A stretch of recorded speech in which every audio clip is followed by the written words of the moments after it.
Cette émission vous est présentée par Decathlon.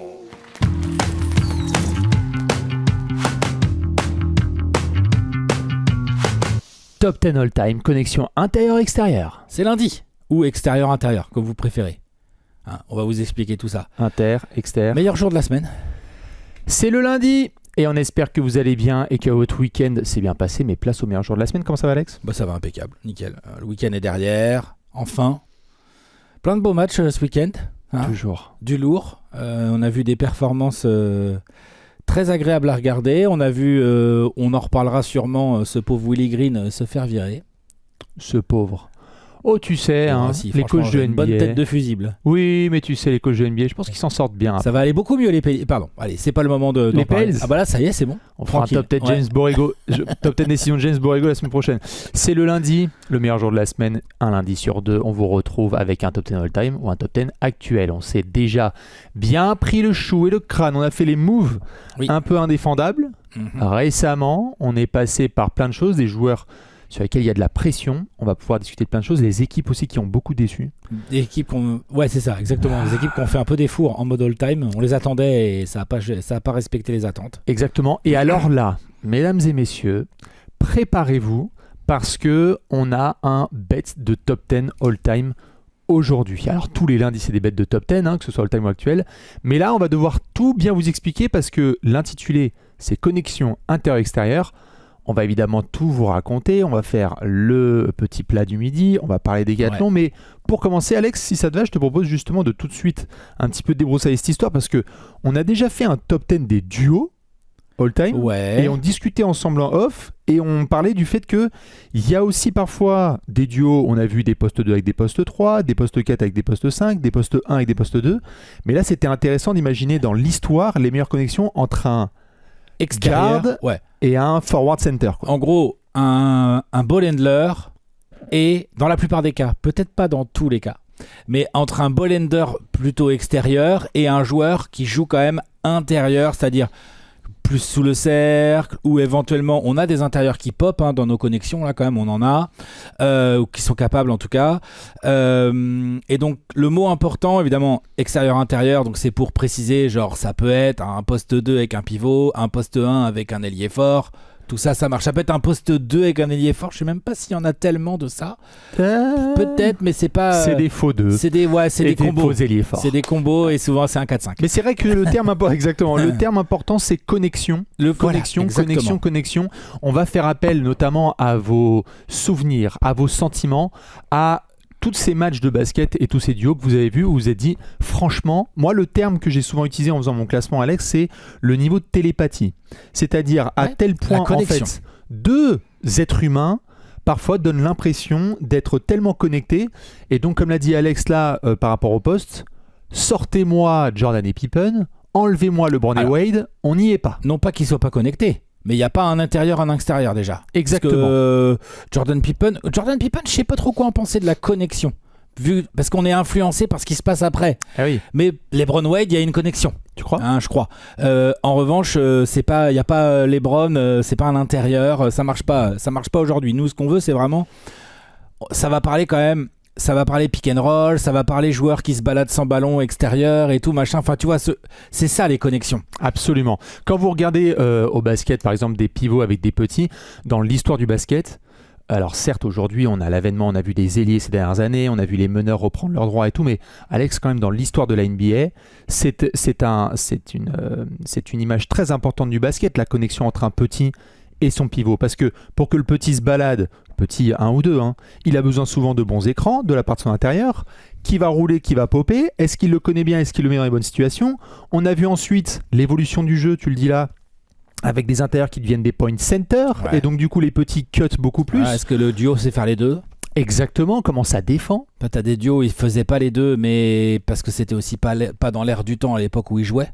Exactement. Non mais tu vois. Et donc tu me dis, parce qu'on en a parlé ensemble, mais pour essayer quand même de sortir de classement des duos les plus, je dirais, performants, ou en tout cas avec les plus grands palmarès, on essaye de vraiment focus sur la connexion, c'est-à-dire pas forcément dire c'est lui qui est numéro 1 parce qu'ils ont gagné tant de titres. Évidemment, les résultats impactent, mais il faut parler vraiment de la connexion entre les deux joueurs. Les résultats impactent s'il y a besoin d'un tiebreaker pour faire la différence. Moi, je l'ai vu un peu plus comme ça.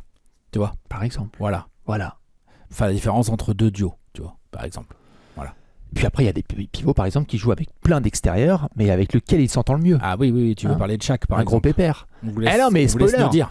Spoiler, on va faire le débat. Pour vous, rien que déjà là, pour vous préchauffer un petit peu, parce qu'après, on va faire le point décathlon et le repas du midi. Shaq Wade, Shaq Kobe, Shaq Penny. Je Pas- parle juste de pas Wade. connexion. Hein. Pas Wade. Je dis pas que leur connexion était pas bonne. Ah, là, Attention, c'était tu vas pas chauffer les pareil. fans du 8. Ouais, mais c'était pas pareil. Le Shaq, c'était plus le même quand même. Mais les fans C'était du pareil. 8, tout à fait, mais les fans du 8 vont par exemple nous parler, alors c'est même pas une mention honorable, mais dans la NBA actuelle, certains ont vu que sur ces dernières années, Bam Adebayo et Duncan Robinson, c'était quasiment de la télépathie. Les deux, comment ils fonctionnent. Je te confirme qu'ils ne sont pas dans les 10. Non, all c'est pas time. dans mes 100. Tout à fait, c'est même pas dans les 1000. Mais c'est juste pour appuyer l'exemple qu'on va pouvoir aussi parler de duo où, certes, ce sont des légendes, mais où, attention, balancez-vous dans les commentaires vos suggestions parce que c'est aussi une question de feeling, quoi. Ah ouais, non, complètement. Feeling, je sais pas, le nombre de saisons que les types ont joué ensemble, ça compte aussi. Le spectacle. Le spectacle, évidemment, puisque c'est souvent le fruit de la connexion, la capacité à scorer. On va parler connexion, on va souvent être sur de l'offensif quand même, hein, on va pas se mentir, quand l'équipe a la balle. Sur le côté défensif, évaluer une connexion, ça peut se faire, mais c'est complètement différent. Moi, je suis vraiment sur le côté offensif là aujourd'hui. Pareil, voilà. tout à fait. Maintenant qu'on est bon et que vous avez craqué vos doigts, certains sont en train de manger. Avant qu'on parle de bouffe, on vous rappelle évidemment que chaque lundi, les copains de Décathlon sont avec nous et vous pouvez retrouver dans le premier commentaire épinglé de cette vidéo la canavéral d'un Alexar qui nous fait un début de saison de fou malade. J'ai la paire juste ici. C'est propre, hein. Autant les Wizards, bon, comme prévu. Comme prévu. Les Wizards sont pas trop là pour gagner tellement de matchs. On verra combien il y en a de gagnés à la fin. On a fait une vidéo sur les équipes nulles avec à Simon la semaine dernière. On vous laisse aller checker. Mais les Wizards Peut-être que sont les Wizards dedans. sont mentionnés. Ouais, voilà. Mais ouais. Alex Sarr, il rigole pas du tout. La Il deuxième rigole pas saison, du tout. ça fait plaisir. Bien sûr. Est-ce qu'un jour il y aura une connexion Trey Johnson, Alex Sarr ou Alex Sarr Bilal ou Alex Sarr je ne sais quoi. Il sera dans Il le a top une 10. bonne tête d'intérieur avec lesquelles tu peux faire des tu peux connexions. très Le mec bien sait faire t'entendre. beaucoup de choses. Ouais. Son tir est vraiment en progression très Ah, il intéressante. est fort Kevin Garnett. Ouais. Et Kevin Garnett, moderne, parce qu'il shoot à 3 Garnett, points. tout à fait. Garnett, G-U-A-R-N-E-D-T-E. Ah oui, bien sûr. Vous pouvez donc retrouver la paire de Canaveral en ce moment même. C'est la collab entre Alexar et Decathlon. On a un joueur français qui cartonne avec du Decathlon au pied tous les soirs. Ça fait plaisir. Donc voilà, vous le savez. Ils sont là le lundi avec nous. Autre chose à ajouter ? Non, vous pouvez aller checker sur le site de Decat. Moi, ce que je trouve bien, je l'ai déjà dit, c'est que pour une pompe qualitative et tout, genre 90 balles, Abordable. oh là. Fort. franchement, Dans le marché et dans la société actuelle, ça fait plaisir. non, c'est bien. On est tout à fait d'accord. D'accord. Avant de Dis-moi. manger Ah bah à ouais. deux, il faut déjà manger Tout solo. seul. Enfin, solo. On peut Nous sommes le partager, hein. lundi et la question du peuple, c'est la suivante. Qu'est-ce qu'on mange, Alex, aujourd'hui ? Ça a Cuisse répondu. de poulet Oh. avec un petit riz tomate légèrement pimenté. Très bien. Voilà. C'est très bon. Très très Ça bon. passe tout seul, c'est simple à faire. Ça se mange sans Classique. faim, les enfants adorent. Ah bah voilà. Ah bah voilà. Les grands enfants même. Les grands, les petits, tout le monde. Tout à fait, vous pouvez vous régaler. Évidemment, je vous laisse débattre. J'avais lancé le débat qui a eu lieu, hein, tartiflette, croziflette. Hein. Ouais, mais- il a eu lieu. J'ai vu des gens répondre et je vous remercie. Mais je sais dans quelle équipe Eh ben, je me situe.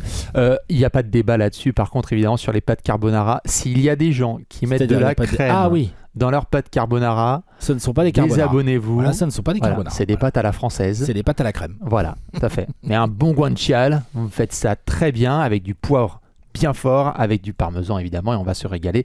Dites-nous ce que vous mangez ce lundi. On se rapproche des dates un petit peu chaudes. Hein, on va commencer Des à manger des bons huîtres. gros plats. Ah oui, bah oui. Ah, là, il y a c'est les huîtres qui arrivent, là. Ah, tout à fait, tout à fait. Allez, maintenant qu'on a parlé de bouffe, je te propose... Oh, j'avais failli oublier carrément. Les tablettes. Les tablettes, il manquerait plus que j'oublie les tablettes. On va rentrer dans ce top 10 all-time des meilleures connexions. Attends, j'ai failli faire tomber le pauvre Dumbo. Alex, la petite tablette, une tablette pour Bibi. Les critères, on les a bien posés. On va pouvoir mettre quelques mentions honorables, c'est ça l'idée? Ouais, on commence. Qu'est-ce que tu as envie de mentionner? Mention honorable. Moi, je peux t'en balancer un là tout de suite. Allez, vas-y. Ouais, LeBron James, Anthony Davis, c'est pas rentré dans mes 10. Ah, bon, non. Pourtant, Je sais même pas s'ils sont dans ma liste. je sais même pas s'ils sont dans mon cahier. Si, LeBron et AD, ils sont dans ma liste. Quand même. Mais tu vois, non. Voilà. Oh bah non. LeBron a joué surtout meneur lorsqu'il a été avec Anthony Davis. Il a eu quelques saisons. Il a même été meilleur passeur de la NBA, je crois, dans une équipe des Lakers avec AD. On n'a jamais senti une connexion de fou. Alors, ils sont connectés. Vraiment. Je sais pas. Moi, je trouve que sur le parquet, il y a une belle connexion entre les deux et qu'il y avait des moments où vraiment ça jouait quasiment sans se regarder. Mais c'est une mention honorable. On ne peut pas aller chercher les garçons là qui sont dans les 10, c'est trop compliqué. Mais belle petite connexion entre LeBron et AD. Non, connexion correcte, mais ouais, non, ça rentre pas. En fait, à la limite, je vais te poser la question. LeBron, on l'associe souvent à Wade, mais s'il fallait faire inter et exter, LeBron Bosch ou LeBron AD ou LeBron Love? En fait, Compliqué comme joueur. plutôt LeBron Love pour moi. Ouais. J'aimais bien et tout. Mais après, avec Bosch, ça marche bien aussi. AD, j'ai moins la sensation de connexion. J'ai un tout petit peu plus une sensation sur ces Lakers. Les deux joueurs se complètent assez bien, mais la connexion n'est pas si évidente. Après, finalement, LeBron, les grosses connexions aussi qu'il a eues, c'est plutôt Wade et Kyrie. Et pour une raison simple, c'est que il a besoin de la raquette, LeBron. Et en fait, les vraies bonnes connexions qu'on va vous décrire dans ce top 10, pour la plupart, sont quand même soit tu as... en gros, il y a finalement pas mal d'intérieurs où la connexion fait qu'il y a des espaces pour aller vers le cercle, souvent bien servis. Il y a un côté pick and roll qui va être très important, puisque le pick and roll est quand même à la base un truc de connexion entre un joueur qui fait un écran, souvent à l'intérieur, et un joueur qui porte la balle. Et donc du coup, LeBron, oui, il porte la balle, oui, c'est un super passeur et il peut jouer en pick and roll, c'est pas vraiment le sujet, mais en fait finalement, Anthony Davis n'est pas tant que ça un joueur de pick and roll, il peut, hein, mais je veux dire, ça n'a jamais été son point fort, pour une raison simple, c'est que l'autre c'est un monstro en attaque et que tu peux lui filer la balle à 6 mètres du cercle, il peut te faire de l'ISO, il peut te jouer les mecs au poste, et donc voilà, je parlerai pas, en tout cas voilà, oui, il s'est passé des bons trucs, mais c'est pas une connexion que je mettrais tout en haut. Ouais, d'accord. Je le mettrais plus avec des intérieurs un peu plus passifs, entre guillemets passifs, hein, comme Kevin Love ou Bosch. Bien sûr. T'as montré la photo là tout à l'heure pendant qu'on parlait là. Deron Williams et Carlos Boozer. Ah, Tu sais que ça c'était une putain de connexion. c'était beau ça, hein. Tu vois, j'étais obligé de la mettre. Où est-ce qu'ils sont? Je sais pas, tu les as. Ouais, là. Voilà. Ah, le beau jazz. N'empêche. C'était bien connecté les C'était affaires. bien ça, hein, c'était connecté. Hein. Là, clairement, on est typiquement dans de la connexion basketballistiquement deux joueurs très complémentaires. On a un gars, Carlos Boozer, pour les plus jeunes qui n'auraient peut-être pas connu Carlos Boozer, il a été All-Star, large. La porte, c'est une porte, Carlos Boozer. On parlera de son fils aussi bientôt. On va souvent reparler de Carlos Boozer dans les prochaines années. Ouais, voilà, parce qu'on va parler de Cameron Boozer. Ils ont les mêmes initiales, mais... Il y aura des gros plans dans les gradins. Et donc, Carlos Boozer, si vous ne connaissez pas, c'est une porte avec des mains. Vrai petit shoot à mi-distance, vrai sens du positionnement, capable aussi d'aller chercher des fautes, capable de rouler, bon catch. Et il jouait avec Deron Williams Prime, un joueur que je kiffais de ouf, qui était sur pick and roll. Il y avait combien de meneurs meilleurs que Deron Williams Prime sur pick and roll à l'époque où il jouait? Il y avait quoi? Il y avait Chris Paul, Steve Nash, quoi. Il y avait encore Jason Kidd. Voilà, ouais. Merci, c'est tout. Ah non, mais et encore meilleur sur pick and roll, c'est une discussion puisque D-Will tout chaud qui commence à tout scorer ou à driver avec D-Will, c'était un meneur, c'était un tank, hein. C'était un costaud et tout, donc c'est vraiment une belle connexion celle-là. Alors elle a rien fait. Non, elle a rien. Elle a fait quoi? Elle a fait une demi elle a fait une finale de conf. Elle a fait une finale de conf en 2007, l'année où ils fument les Warriors de We Believe en demi, qui eux-mêmes avaient fait les Mavs de Dirk, mais c'est ça, hein, c'est finale de conf, c'est le meilleur résultat qu'ils aient fait. Ouais. Ce qui est pas non plus misérable, hein. Ils ont été entourés avec des mecs comme Kirilenko et tout. Et c'est aussi ça que j'aime bien dans le fait de parler de connexion. Il y a des mecs, c'est des duos, mais c'est des duos à l'intérieur d'un collectif qui cartonne, et limite le duo t'aurais pu le faire avec un autre joueur et tout. Du coup moi ça diminue l'impact de ça diminue la qualité que je donne à la connexion. Ah bien sûr, bien sûr. C'est pas très clair ce que je viens de dire. Non, mais je m'expliquerai avec des exemples, mais je peux pas le faire sinon je vais spoiler Bastien. Et puis exactement. Et il est possible qu'on reparle du jazz, hein. Je dis ça possible. Une connexion meneur ailier fort au jazz? Je vois pas de quoi tu Je parles. sais pas si c'est la dernière fois qu'on prononcera Utah dans Non, cette je vidéo. pense pas. Enfin, Allez, rien, mais je te fais une dernière petite mention parce que Ouais. c'est cadeau. Juste pendant quelques années, on a eu le droit à une régalade entre Rajon Rondo et Kevin Garnett. Les fans de Boston s'en souviennent aussi. Vraiment, side pick and roll entre Rajon Rondo et Kevin Garnett. Vous pouvez me dire ce que vous voulez, mais le fameux signature move de Rondo, la fin de deux passes, où ensuite il va à l'arceau, c'était notamment dû à l'attraction de Kevin Garnett sur pick and pop parce que ça permettait à Rondo de faire une feinte qui attirait l'intérieur qui allait du coup devoir couvrir sur KG. Et puis si l'intérieur suivait, Rondo faisait une passe lobée pour Kevin Garnett et à ce moment-là c'était soit le shoot à 4-5 mètres, soit le alley-oop, soit la passe en bas. Les deux se sont vraiment très très entendus. En plus des fortes têtes vraiment qui s'entendaient. Et là, tu l'as dit en effet, attaque, top 10 très attaque. Défensivement ce duo, très très belle connexion aussi sur la manière de Kevin Garnett prime d'être défenseur de l'année et donc à Rondo parfois de pouvoir se permettre sous les ordres de Kevin Garnett de tenter des grosses interceptions. Souvent Rondo venait non, derrière les intérieurs. Elle est réelle. Les deux étaient très très forts mais voilà, ça ne craque pas les 10.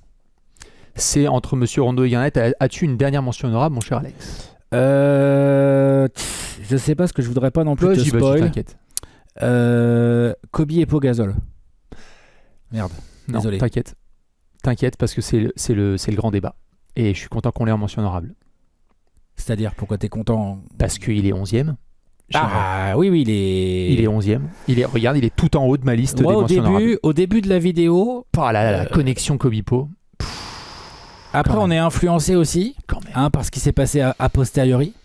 C'est-à-dire que quand on l'a vécu en direct, enfin, en tout cas pour moi et pour toi, peut-être pas tout le monde, mais quand on l'a vécu en direct, on a des souvenirs de la connexion Kobe-Po. C'était fort. On a aussi des souvenirs de est-ce que Kobe c'est pas un tyran, nanana. On a aussi des souvenirs de Lamar Odom, de Meta World Peace. Après, il y a 2-3 tyrans dans le classement là. Je te confirme. Ouais. Je te confirme. Mais ça veut pas dire qu'il n'y a pas de connexion. Hein. Ouais. C'est ce que je veux dire, c'est que ce qu'on mettait en avant en premier, c'était pas forcément la connexion. Non, oui, C'est ça que je veux dire. tout à fait. C'était pas forcément ce qui nous sautait aux yeux. Ensuite, quand on fait des highlights, si par exemple tu travailles sur une vidéo autour de Kobe et que tu regardes plein de highlights, plein de matchs et ça. plein de choses autour des Lakers de cette époque-là, c'est-à-dire à partir du moment où les Lakers font venir Pau Gasol de Memphis, c'est pas forcément ça non plus qui te saute aux yeux. Non. Pau Gasol était le lieutenant de Kobe, effectivement, mais il y a eu tout un truc collectif de construit. C'était même pas forcément construit autour de leur connexion. Oui. Moi, c'est ça qui m'a fait ne pas pouvoir les rentrer dans les 10. Bon, ils sont 11e parce qu'il y a une. On a vu les séquences assez connues en finale NBA face au Orlando Magic où vraiment les deux se regardent et il y a juste un sourcil qui se dresse et les deux savent quelle action ils vont devoir mettre en place. Et il y avait des pénétrations de Kobe où il savait que Pau allait suivre derrière et donc parfois Kobe s'assurait juste de la rotation intérieure et donc envoyait une espèce de quiche un peu sur le plexi parce qu'il savait que derrière l'homme qui allait le suivre c'est son espagnol. Il avait Donc, il y a vraiment confiance, une ils bonne avaient confiance connexion. l'un l'autre et puis après ce qui s'est passé aussi post décès de Kobe avec Pau Gasol et tout, ça montre limite une connexion un peu mystique Ah oui, bien pour sûr. le coup qui va au-delà du terrain là clairement. Hein. Moi s'il y a des gens qui les mettent dans les 10, j'ai pas de mais problème. pas de problème non plus. Aucun problème. Pas de problème non plus, mais bon après fallait trancher. Hein. Ouais. Il y a du monde. Hein. Eh bah t'es allé vraiment au rebord de mon top 10, donc je te propose qu'on démarre en place numéro 10 parce Allez, que là sinon on en va 10. commencer à se spoiler dans tous les sens. Et là En j'ai hâte de voir la 10. tête d'Alex parce que je vais commencer tout de suite avec un de ses coups de cœur je pense.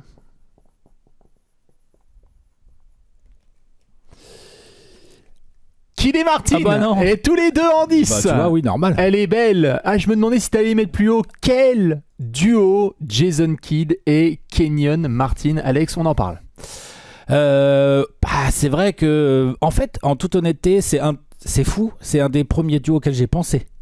Hein. C'est pour Tout ça de que je suis étonné que tu les aies mis en 10. Oui, parce qu'après, tout le monde, les gens, ils connaissent mon objectivité légendaire. Ah, ça. Voilà. Et c'en est encore la preuve aujourd'hui. Voilà, boum, en 10 seulement. Alors, regarde, il m'a suivi donc c'est bon, il est objectif. En 10 seulement. Non, ouais, c'est l'un des premiers duos auxquels j'ai pensé. Parce que là, pour le coup, on est dans de la connexion avec un grand C. Un immense C. Parmi les alley-oops les plus maboules de Alors, l'histoire. les alley-oops, c'est n'importe quoi. Utilisation de la planche, il n'y a personne qui fait ça. Ça, il n'y a personne qui fait. Après, Jason Kidd, il n'y a pas grand monde qui passe tellement mieux que lui dans l'histoire de la ligue. Oui, mais s'il l'autre- l'envoie à Keith Van Horn, elle finit en touche. Ah, ça, c'est sûr. Il y a le côté, les qualités athlétiques surhumaines de Kenyon Martin Prime, qui est un numéro 1 de draft. Clairement, il n'en a pas du tout le bagage technique d'un numéro 1 de draft ou quelque chose comme ça. Non, mais sa draft est nulle à chier, alors pourquoi pas. Et pourquoi pas. Mais par contre, athlétiquement, défensivement, gros monstre et tout machin. Et athlétiquement, il avait un sens du déplacement et des qualités athlétiques qui faisaient que sur transition... Ouais, contre-attaque des Nets. Attention, qu'est-ce que j'ai comme duo qui va arriver? J'ai un duo, dans tous les duos que je vais citer, j'ai un duo, peut-être 2, qui vont rivaliser en transition. Moi j'en ai 3. Là, dans mes 10. 4. En transition? Je parle de rivaliser en transition. Hein. Ouais. Ok, bah j'attends de voir. Bref, voilà, qui rivalise en transition. C'est n'importe quoi. Et il y a un côté, oui, Jason Kidd était un passeur absolument phénoménal. De toute façon, c'est pas compliqué. Chris Paul vient tout juste de le dépasser. Le type va être top 3 passeur prolifique. Voilà. Il a été meilleur passeur de la ligue 4 ou 5 fois, non, Kidd, un truc comme ça. Il a été à ça d'être MVP alors qu'il jouait avec Bastien et moi, plus Keith Van Horn et Jason Collins.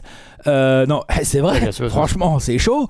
Donc, c'est un génie du jeu. Et en Kenyon Martin, il y a eu d'autres connexions, Kidd. De toute façon, connecté Kidd sur le terrain. Je veux dire, Vince Carter a kiffé, Richard Jefferson a kiffé.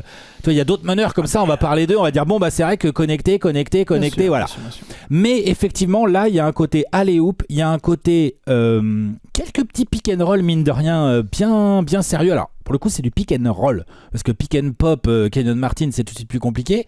Mais entre la qualité de pocket pass de Jason Kidd et la qualité de catch de Kenyon Martin, et une fois qu'il a la balle, pas très loin du cercle, bah, c'est vrai que voilà. Donc, ouais, non. Connexion incroyable. Et en plus, pour finir, les Nets de Kidd et Kenyon Martin étaient vraiment construits autour de Kidd et Kenyon Martin. Oui. C'est genre, on met des gars autour, on met Keith Van Horn, est-ce qu'on met un pivot, pas un pivot, qui c'est le poste 2, Kerry Kittle c'était là, bah vas-y, tu vois, voilà. Non, c'était vraiment eux. Je démarre évidemment pareil en 10 avec Kidd et Martin, et je démarre surtout une phrase que vous allez entendre tout au long de cette émission, mesdames et messieurs, que ce soit pendant votre déjeuner, avant de vous coucher, vous ouvrez un onglet YouTube et vous tapez Jason Kidd, Kenyon Martin, et je peux vous dire que vous n'avez même pas besoin de dessert. Parce que là, vous avez des mixtapes, vous avez tout ce que vous voulez. Jason Kidd et Kenyon Martin, il y a des 3 minutes, il y a des 8 minutes, il y a des 12 minutes de connexion rien qu'entre eux deux. Il y a des gens, là aussi on va rentrer dans ces situations-là qui moi aussi m'a influencé dans les 10, c'est à quel point les gens qui sont dans le monde de la vidéo aussi ont pu faire des montages où en fait tu te dis mais c'est qui ces deux là? Ils ont grandi dans le même berceau ou comment ça se passe? De la folie. Et Kidd et Martin, transition et alley-oop avec la planche. Ça doit être dans les 10, mais c'est 10. Regardez les top 10, voire plus de Kidd, Touquet, Mart. L'autre, il est en l'air. Tu crois que l'action est finie, qu'il s'est embarqué dans un bourbier. Il te met une passe enfin la passe qu'il fait comme ça par-dessus l'épaule. Et après, on se rend pas compte, il faut voir le ralenti. L'autre, il la chope comme ça pour la rabattre. C'est un effort athlétique complètement ouf. Faut se sentir, ça se trouve les yeux fermés. Se trouver les yeux fermés, c'est un peu plus une expression de foot. Mais là, elle fonctionne. Elle a tout son sens. Et on va la réutiliser. On va passer en place numéro 9.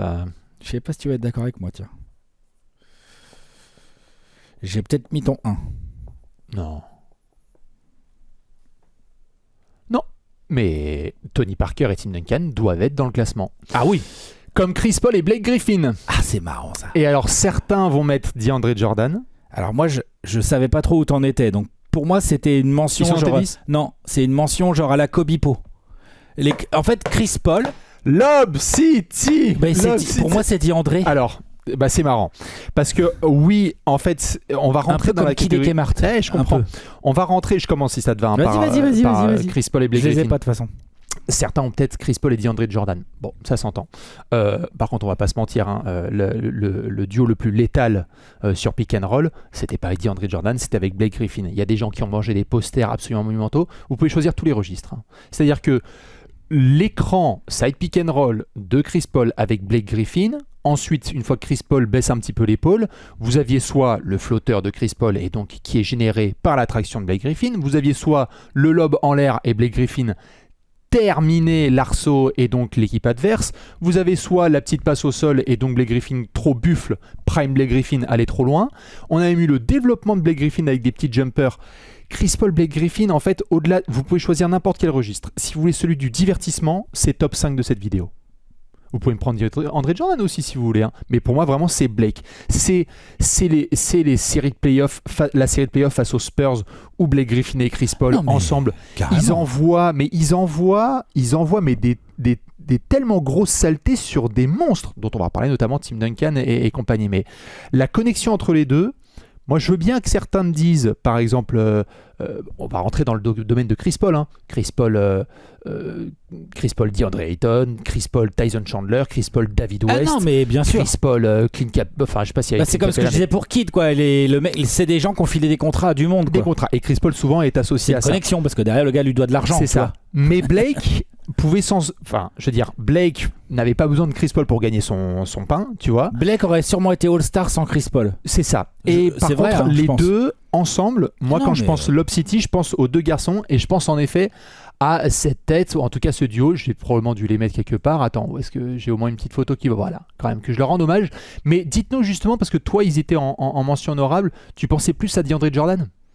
Je pensais plus à DeAndre Jordan. En fait, en gros, quand j'ai pensé, évidemment, pour réfléchir un peu, d'abord tu as ce qui te vient en tête, et puis ensuite j'ai travaillé par gros intérieurs ou par gros meneurs, voir s'il y avait eu des connexions avec des gens. Ouais. Quand je suis arrivé sur Chris Paul, j'ai pensé à DeAndre Jordan en premier. Ah, c'est marrant. Parce qu'il y a des alley-oops complètement fous. Au niveau du divertissement, je peux comprendre. Parce que et encore.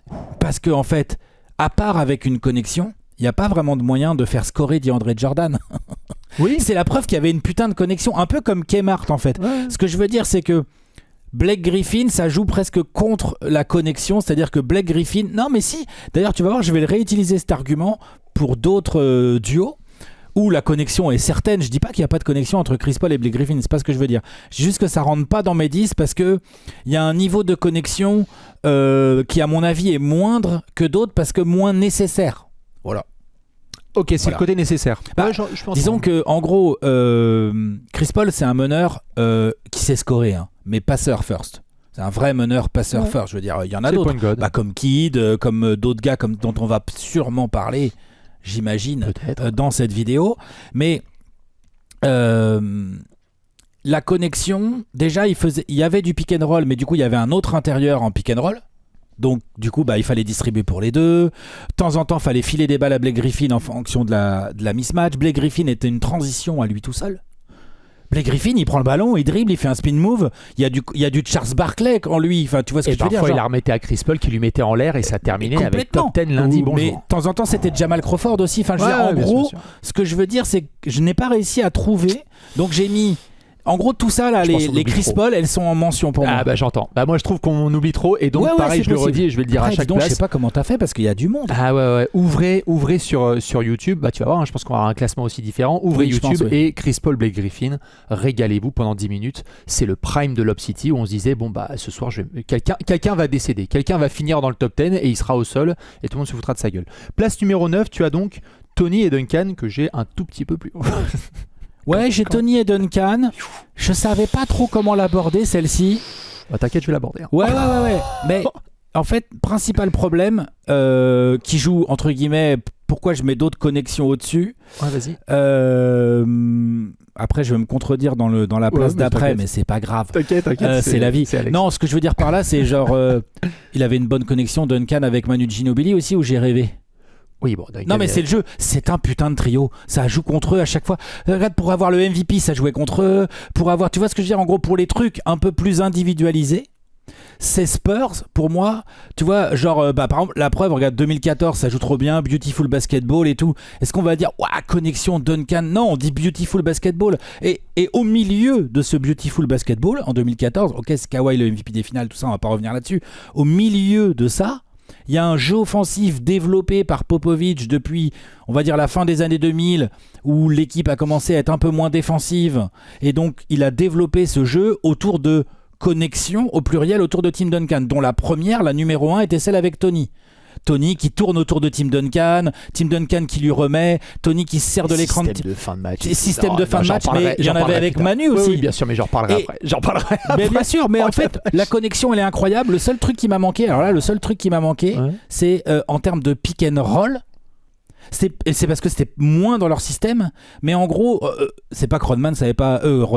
C'est pas que Duncan savait pas rouler, hein, c'est pas ce que je veux dire. C'est juste c'était pas du tout le système premier. C'est-à-dire qu'en gros, souvent, t'étais plus soit en pop avec Duncan, soit il se servait énormément, et c'est un des trucs qui a vraiment fait l'attaque des Spurs pendant des années et des années, au-delà de leur jeu collectif, c'était leur capacité, où genre en fait, le joueur extérieur, là on prend Tony, mais il y a Manu, il savait très bien le faire aussi. Ça zigzag comme ça autour d'un écran de Duncan. Il y a même peut-être pas forcément une passe d'ailleurs, parce que Tony va trouver l'angle sur son côté gauche. Il va te mettre un petit mi-distance. Manu, il va voir une ouverture, il va s'engouffrer dedans. Tout ça, c'est créé par le jeu sans ballon de Tim Duncan.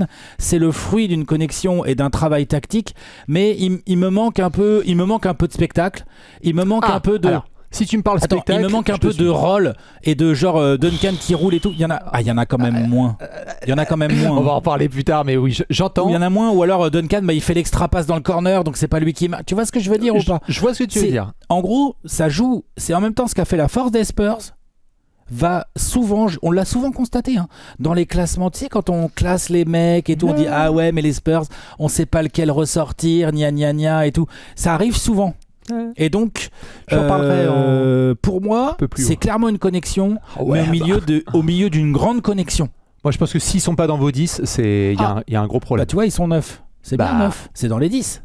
9, c'est dans les 10. J'en parlerai un peu plus tard. Allez, on va passer en place numéro 8 de ce top 10 all-time des plus grandes connexions intérieures-extérieures. Là, j'ai décidé de taquiner Alex. Pareil, je vais toucher à son petit cœur. Là, pareil, il a dit que Tony et Duncan, ça allait être probablement parler de mon numéro 1. Eh bien, moi, je vais parler de ton numéro 2, je pense. Alex a mis Penny et Shaq et j'ai mis Steve Nash plus Amar'e Stoudemire. C'est clair, je les ai plus. 2, j'ai été un peu... C'est bien, ça va, ça me va. Tant qu'ils sont dans les 10, ça me va. Après, voilà. Tu vois, on se renvoie la balle. T'as mis les Spurs en 9, j'ai mis les Suns en 8. Parle-nous un peu de Penny et Shaq. On va lancer le débat, notamment sur ce dont on parlait en intro. C'est, mesdames et messieurs, en vrai, Penny Shaq, c'est quoi la plus grosse connexion avec le Shaq? Alors, il y a cette question-là. Je vais vous dire franchement, ce n'est pas le cas, donc c'est comme ça. C'est un what if et tout. Parce qu'il y a ça aussi. Si, bien sûr. Mais ça, c'est pas dans mes 10. Allez, on va parler de ça. Wade et Shaq, je préfère le dire franchement. Ouais, moi non plus. Shaq était moins fort. Ils étaient connectés, attention, puis ça gagne une bague et tout. Mais Penny et Shaq n'ont eu beau pas gagner de bague. T'as 2 fois Shaq dans ton classement? Ouais, 2 fois Shaq, ouais. Ouais, j'ai 2 fois Shaq. Non. Ouais, si. Moi, j'ai 2 fois Shaq. Bah, c'est comme ça. J'ai hésité, tu vois. Mais je pouvais pas sortir Penny et Shaq, en fait. Donc, après, c'est compliqué de... Enfin, bref. Tu verras, moi, j'ai pissé au milieu.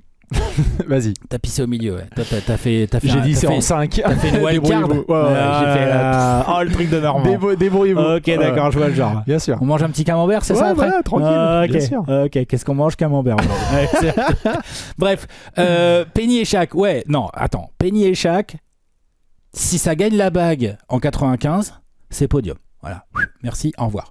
Connexion de baiser, on a oublié, ils n'ont pas joué longtemps ensemble, c'est pour ça moi ils sont 8, pas longtemps ensemble, et puis ça s'est mal fini un peu, mais c'est pour moi pas tant que ça de la faute des joueurs. Je pense qu'il y a une grosse erreur du front office autour du cas Shaquille O'Neal. Ouais. Autour du cas Shaquille O'Neal, il vaut pas 100 millions, ils ont dit. Il y a une grosse erreur. Combien tu veux? Shaquille comment? 100 millions.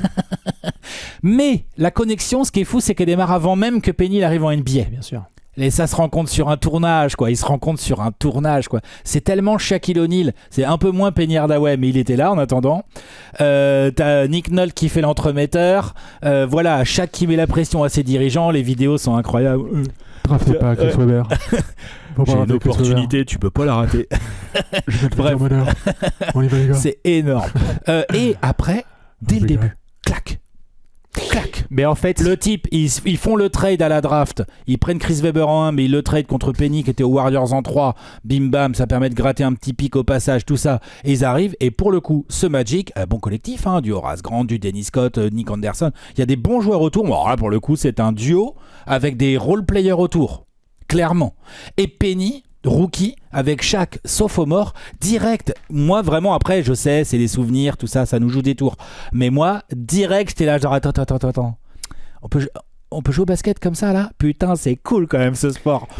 Vraiment? C'est toute la question, c'est que moi, je la pose là par rapport à... On entre par l'occurrence Shaq, c'est... Connexion de porc. Honnêtement, peut-être qu'on voit les choses de manière trop floue, et pourtant, on a de quoi se renseigner, hein, mais je crois qu'en termes de kiff, sur le kiffomètre, hein, je pense que je préfère chaque Penny à chaque Kobe.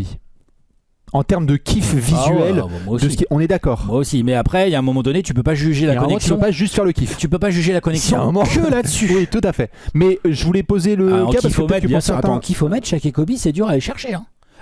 Chaque et Penny. C'est dur à aller chercher. Et sur le peu de temps qu'ils ont eu ensemble, tu as des mixtapes de eux deux là où tu te dis, mais les gars, ils sont nés dans le même berceau. Et là, il y a vraiment tout. Il y a les pick and roll, il y a les passes lobées pour chaque. Les transitions, c'est n'importe quoi. C'est n'importe quoi. C'est n'importe quoi. Parce que Penny, mine de rien, passeur assez sous-estimé. Comme c'était un putain de scoreur et que c'était un meneur de 2 mètres et tout. Mais chaque passeur sous-estimé aussi. C'est-à-dire que t'as les deux là. C'est n'importe quoi. Et puis le Shaq d'Orlando, il faisait que 135 kilos à l'époque. Il était mobile de fou furieux avec Penny. Non, c'est forcément dans vos 10. D'ailleurs, comme Nash et Amaré. C'est forcément dans vos 10 aussi. Je les mets à cette place, malheureusement, mais Alex en parlera dans 3 quarts d'heure, pour une raison qui est simple, et tu viens d'utiliser l'argument aussi, Alex, c'est que ils ont joué ensemble, mais je vais rentrer ensuite dans des duos qui ont joué plus longtemps ensemble, qui ont une connexion qui s'est encore mieux développé sur les années. Nash et Amaré, c'est pas non plus quelque chose qui dure un millénaire et toute une carrière. 5-6 ans quand même. Ils ont duré 5-6 ans. Au-dessus, là, moi j'ai des mecs, ça commence par 1, le chiffre d'années qu'ils ont passé ensemble. Oui, c'est des mecs qui ont quasiment 10 ans ensemble, minimum pour certains. Nash et Amaré, je vais être assez court parce qu'en fait, je vais laisser Alex en parler sur son podium. Mais oui, pour les gens qui ont connu évidemment les années Suns, avec Steve Nash en chef d'orchestre, avec Amaré, là pareil, on a la totalité, c'est-à-dire transition, pick and roll, pick and pop, la façon des deux de jouer avec l'un et l'autre, puis un côté un peu Rox et Rookie, parce que sur le papier, quand on les voit tous les deux, alors que Nash vient de Dallas, où il fonctionnait très bien avec Dirk, parce qu'on rentre aussi dans l'occurrence Steve Nash. Steve Nash, attention, on pourrait le mettre aussi avec pas mal de garçons, Steve Nash, Sean Marion, c'est que ça s'entendait aussi très très bien, et plein de joueurs qui l'a rendu évidemment meilleur. Mais on est obligé d'avoir cette mention pour Steve Nash et Amaré Stoudemire. Régalez-vous avec tous les highlights qui existent sur YouTube et sur les internets. Je laisserai Alex en parler tout à l'heure. On va pouvoir passer en place numéro 7. Je préfère te laisser la porte. Moi, je parlais de Tony Parker et Tim Duncan un petit peu plus haut également. Là, j'ai une mention limite. Peut-être que je regrette de ne pas les mettre plus haut. J'ai des mecs, je sais pas comment les mettre, moi. Moi là j'ai un 7, peut-être qu'ils vont finir top 5 à la retraite. Jokic et Murray. Oh là là. Ah ouais. Ah bah très bien. Jokic et Murray. Ah bah oui, non mais c'est dans les 10. Ah bah c'est pas dans... Ah, tu vas voir. C'est dans les 10. Ah bah tu vas voir. Jokic et Murray, c'est dans les 10. Tu vas voir. Bah il y a des gens qui vont peut-être pas mettre Jokic et Murray dans les 10. Ah ouais. Ah bah va falloir commencer à regarder le basket de ces 5 dernières années. Ouais, tout à fait. Et alors c'est marrant que ça a l'attention. Et alors c'est marrant que t'aies Karim et ouais, je les ai parce que je les ai mis en 6. Je sais pour ça. D'accord, ok. Bah je savais pas ce que t'allais en faire. Bah faut quand même les mettre. Je te propose qu'on parle justement maintenant parce que je les ai en 6 et puis après on gardera Jokic et Murray. Mais donc place numéro 7, tu as mis Karim et Magic. Il y a un moment faut arrêter de déconner, faut quand même qu'ils soient là quoi. Je veux dire transition, demi-terrain, la capacité de jouer avec l'un et l'autre, premier match. Juste rien que le simple premier match de Magic dont on se souvient, il fait la passe pour Karim Abdul-Jabbar qui met un hook et il le serre fort dans les bras et Karim lui dit mec il reste 81 matchs, tu vas te calmer mon rookie quand même. Ouais. La façon dont les deux s'entendent. Et puis en fait finalement même si c'est pas trop le jeu de l'époque, le pick and roll machin et tout, c'est pas trop, mais il y en a quand même un peu. Mais oui. Déjà. Puisque Karim, en termes de mobilité, on a zappé parce qu'on se rappelle des vieilles images de la fin des années 80, mais le début des années 80, le Karim, quand Magic arrive en NBA en fait, et que Magic est même pas encore forcément à la main, parce qu'il y a encore Norm Nixon à la main. Norm Nixon, ouais, voilà. Bref, il est un peu combo garde 2, Magic et tout, mais il touche déjà beaucoup le ballon et tout. Il y a pas mal d'actions en transition. Karim peut encore bien suivre et tout, et il y a des phases de semi-transition. Bref, il y a beaucoup de choses déjà qui se passent, et pour le coup. L'équipe, même si c'est le Showtime et tout ce que tu veux, il y a quand même toute une période pré-explosion de Worthy où c'est un duo avec des joueurs autour, les Lakers du Showtime, autour de Magic et Karim. Oui. On a vraiment ça au sein du truc. Et après, avec le déclin de Karim, parce que Magic est drafté, Jabbar il a déjà 10 ans dans la ligue, donc forcément ils sont pas sur la même timeline comme on dit aujourd'hui. Après ça va partir un peu avec Worthy. Si vous me mettez du Magic Johnson, James Worthy, Je Oui, regarde, en fait, c'est je ça. regarde très très fort. C'est juste que les deux, Magic a eu deux grosses connexions dans sa carrière. Oui, Il y a eu Karim et après ça s'est transformé un peu avec Worthy. tout à fait. Moi, je les ai mis en 6 rapidement pour compléter ce que tu as dit, parce qu'après, on va pouvoir parler d'autres garçons. C'est aussi, pour les gens qui connaissent bien l'histoire des Lakers, ou peut-être ceux qui ne le savent pas, c'est aussi une connexion, c'est l'impact que l'un peut avoir sur l'autre. Et il faut comprendre que Karim Abdul-Jabbar, avant que Magic soit là, on est sur un joueur qui, certes, est très très fort, domine, mais a avant tout son skyhook, joue au poste, est un petit peu renfermé. Il y a une relation qui est difficile aussi avec les médias. La connexion Magic-Karim, c'est aussi l'impact d'un Magic Johnson exubérant, showtime sur un Karim qui va étendre son jeu. C'est-à-dire que C'est ça. l'impact quand même de cette connexion, c'est que et combien de fois je vais vous recommander de regarder évidemment la série sur HBO Winning Time Bien. avec Karim et Magic, où on voit notamment, alors c'est très romancé, mais on voit aussi la façon dont ce jeune du Michigan, Magic, va débarquer dans la tanière du grand vénérable Karim Abdul-Jabbar et va un petit peu l'arrondir.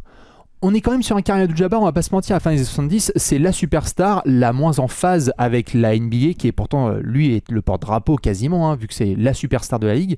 Et en fait, la création de ce duo va permettre du coup aux Lakers de fonder une dynastie, parce que oui, tu peux dire Worthy, tu peux dire machin, mais il n'y a pas la connexion Magic-Karim, il n'y a pas de dynastie. Terminé. Bah c'est Il n'y a ça. pas ça, il n'y a pas ça. Tu peux dire qu'ils s'entendaient vachement, mais même, on sortirait même de l'aspect intérieur-extérieur, des gens me diraient Magic et Byron Scott, ou Magic et Cooper, le couple loop, moi j'entendrais. En fait, c'est tout Mais le c'est problème. Magic et Karim. C'est d'ailleurs pour ça que Magic et Karim, ça peut pas aller plus haut, à mon sens. C'est ça. C'est parce qu'en fait, tu viens de le dire. Moi, j'ai dit Worthy, toi, tu viens de me dire Cooper. Byron Scott, Michael Hors du Cooper. terrain, Magic et Karim, je demande à voir. Oui, non. Je suis pas sûr qu'ils aient les mêmes Non. habitudes de vie tous les jours Non, et tout. je te confirme. Je dis pas que c'est forcément comme ça que ça marche une connexion, mais ça joue, Oui. tu vois.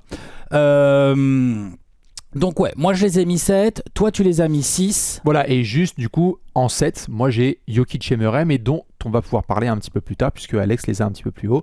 Ils sont dans les 10, Jokic et Murray. Non mais C'est vraiment, je pense indéniable. que les gens ils vont être Très surpris bien. de ma place. Attends, très Donc bien. là, attends, tu viens de mettre ton 6, faut que je mette mon 6. Vas-y, mets ton numéro 6, puisque moi en 7 j'ai Jokic Murray, et en 6 j'ai Magic avec Karim Abdul-Jabbar. On va rentrer bientôt dans le top 5. Alex va nous donner son numéro 6, Nash et Stud. Nash et Stud. Donc je mis plus haut que toi, mais je suis resté raisonnable. Je les ai kiffés évidemment, les Bien gens, sûr. pas besoin de réexpliquer pourquoi. Après, je suis d'accord avec ce que tu as dit. C'est même pas la longévité, ils ont joué assez. Finalement, pour une connexion, Oui. c'est quand même ça va quoi. En plus, Nash a été MVP. C'est juste qu'il y a une très grosse saison, donc la 2005-2006, où en fait, ça va quand même en finale de conf. Donc c'est un duo une connexion qui a porté les Suns 3 fois en finale de conf. 2005, 2006, 2010. Pas plus loin, mais 3 fois par contre. Porter les Suns à au moins une saison à plus de 60 wins, la 2004-2005, je pense pas qu'il y en a eu d'autres. Après, et la 2005-2006, tout est blessé, l'équipe elle marche quand même en fait. On va pas se mentir, elle fait un peu moins de wins en régulière, mais elle va encore en finale de conf. C'est les Mavs, en 2005 ça perd contre les Spurs, en 2006 ça perd contre les Mavs. C'est pour dire, c'est pas pour diminuer forcément cette connexion, mais c'est aussi pour la relativiser. Au sein d'un collectif, c'est toujours le cas, ça reste un sport co et tout. Ce que je veux dire, c'est que Steve Nash, un peu comme Chris Paul ou comme Kidd, ça va, Marcin Gortat a été énorme avec Steve Nash. Il y a un paquet de joueurs intérieurs, je veux dire, Sean Marion s'est éclaté avec les transitions de Steve Nash. Boris pourrait nous en parler pendant des heures et tout. Bien sûr. Avec le Stud, moi c'est pour ça que je l'ai mis un tout petit peu plus haut que Kidd et Kmart. Je suis déçu qu'il soit pas top 2. Tu vas voir. Vous allez pas être déçus par mon podium. Je sais, t'as envie d'en promets. découdre. Mais concrètement, ce qui est fort, c'était aussi qu'on a beaucoup d'images spectaculaires en tête, et la petite pocket pass et le Stud qui catch ça et qui écrabouille un dunk de fou malade. Il y a de la transition aussi, évidemment. Après, comme c'était une équipe qui shootait beaucoup extérieur, parce que plus moderne peut-être que le Kidd, Kmart et tout, donc tu as beaucoup d'actions qui se finissaient pas sur Stoudemire. Mais tu as cette qualité, tu as 2 joueurs de grande qualité, 2 joueurs qui pouvaient exister solo et qui ont uni leur force dans un pick and roll. Honnêtement, offensivement, il n'y a pas eu 50 000 meilleures connexions sur pick and roll de demi-terrain que Nash et Stud. Ouais. Il y en a peut-être une, en fait. On verra. En fait, pour moi, il y en a une. Voilà, en attaque. Il y a une connexion pick and roll meilleure ou qu'on peut considérer comme meilleure, après chacun ses goûts, que Nash et Stoudemire, mais eux deux, entre l'agilité, la puissance, les mains de malade mental d'Amare Stoudemire et le côté meneur génial et dangereux au shoot de Steve Nash, c'est à chaque fois c'est des maux de tête pour la défense quoi. Ouais. À chaque fois. Non, clairement. Après, ce qui leur a manqué, c'est de gagner. Ce qui leur a manqué, c'est de la clutchitude. Ah, ça. Ça c'est relou. Ça, je suis fan des Suns, je sais de quoi je parle. Oui. Bah ouais, mais c'est relou, tu vois. Ouais, Genre un peu clutch, on sait pas ce qu'ils auraient fait. Ouais. Tu vois, j'en sais rien, moi. Faut voir en quelle année, mais ça aurait été bien d'accéder au final NBA. Voilà. C'est ça qui leur a manqué. Alors vous allez me dire, ils sont tombés sur les Spurs une fois, les machins. Ok, très bien, mais en attendant, ça leur a manqué. Ils ont pas réussi à passer le cap. Donc moi, à un moment donné, du coup, ça rentre. C'est le petit truc qui fait que ils ne vont faire des choix. pas rentrer dans mon top 5. Il faut faire des choix. Je suis d'accord. Et là, on va rentrer en place numéro 5, Alex. Ouais. On Et là, place ça va numéro faire mal. 5.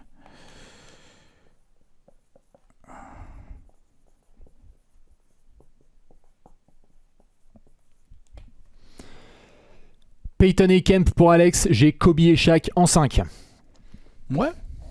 J'entends. Ah, je m'attendais à un truc vraiment de normand, moi. Je m'attendais à un Kobe / Penny plus Shaq, tu vois. Non, ouais, un vrai truc. Shaq bien. et Ouais, Kobe voilà. Wade Penny.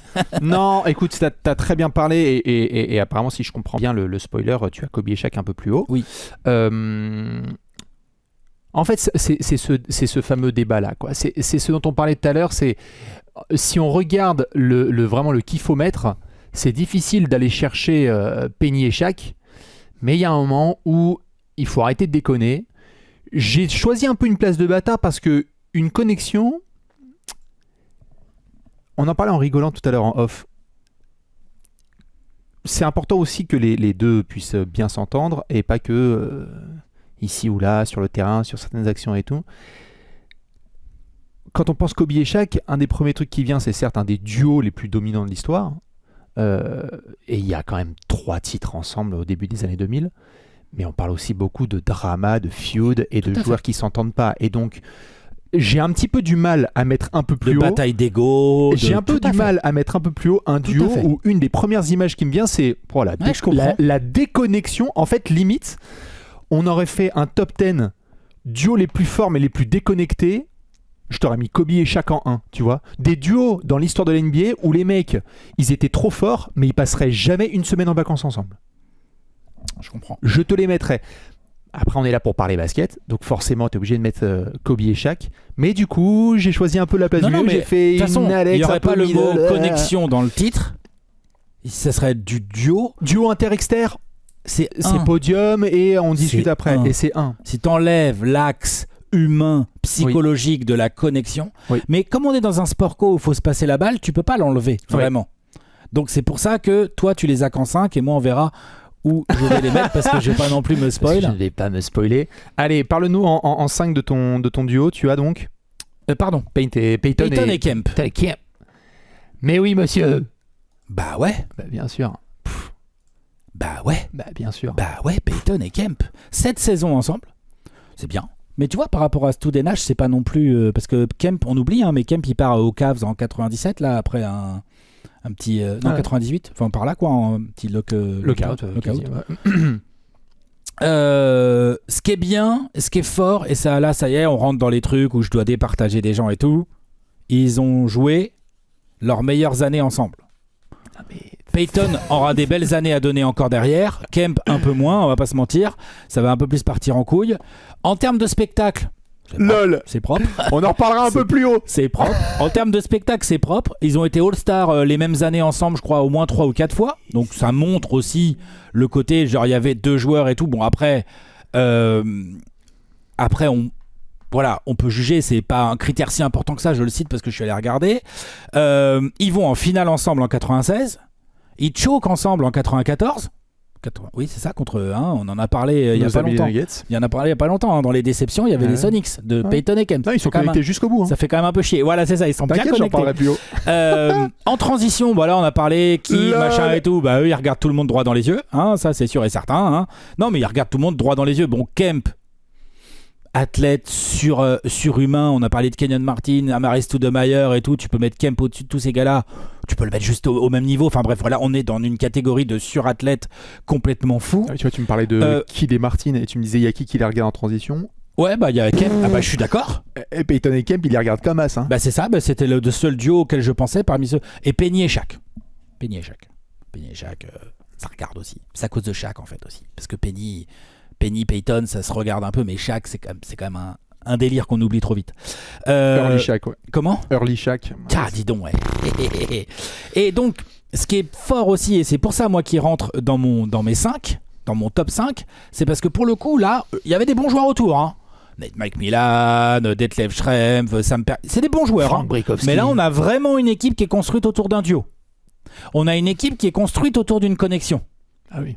Bah oui. Oui. Mais c'est important. Oui. Et ils sont draftés. Bon, il y a un an, je veux dire, quand Peyton arrive, Kemp il est sophomore, hein, donc ça démarre jeune ensemble et tout. Ça va jusqu'en finale. Alors, moi, ça m'embête ça.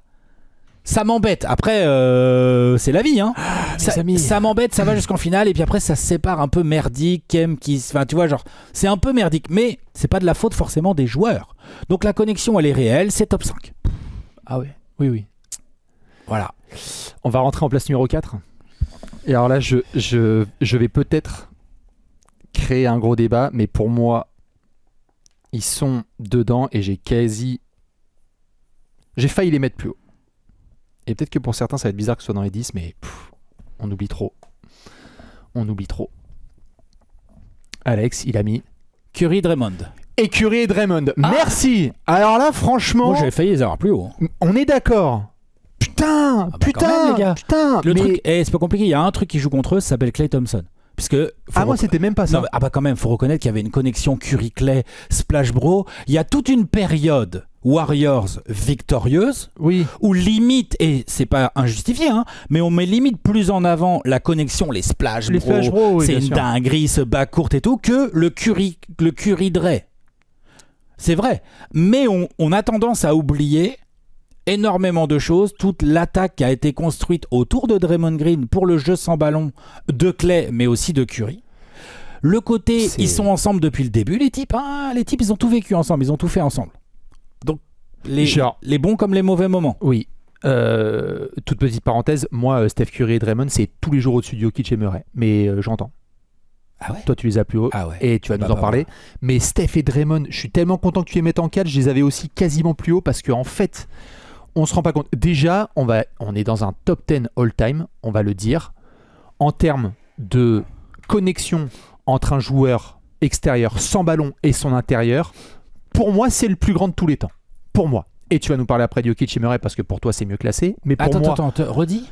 Dans l'histoire de la NBA, un joueur extérieur fuyant et la connexion qu'il a avec son intérieur dans le jeu d'écran de DHO et de passe, c'est le meilleur duo de tous les temps.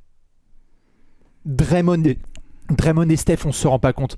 Vous pouvez vous faire 1 heure là maintenant sur YouTube. Vous pouvez les regarder tous les soirs. La façon de Draymond de trouver des pocket passes pour Curry, qui a même pas encore pris son écran quand il va dans le corner.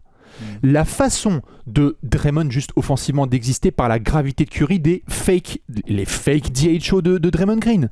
Quand Draymond sent qu'il y a Curry qui vient et Curry sait que Draymond il va slip pour aller vers le panier et soit il va finir, soit il va le mettre en l'air pour un gars. La connexion des deux. En fait, j'aurais pu les mettre plus haut. Ce qui est difficile, comme tu me le dis, là, c'est par rapport à Clay. Est-ce que tu dirais que les Warriors, donc la dynastie Warriors, elle est construite autour de Curry Dre, ou est-ce que tu dirais qu'elle est construite autour de Curry, Clay et Dre ? C'est ça ma question.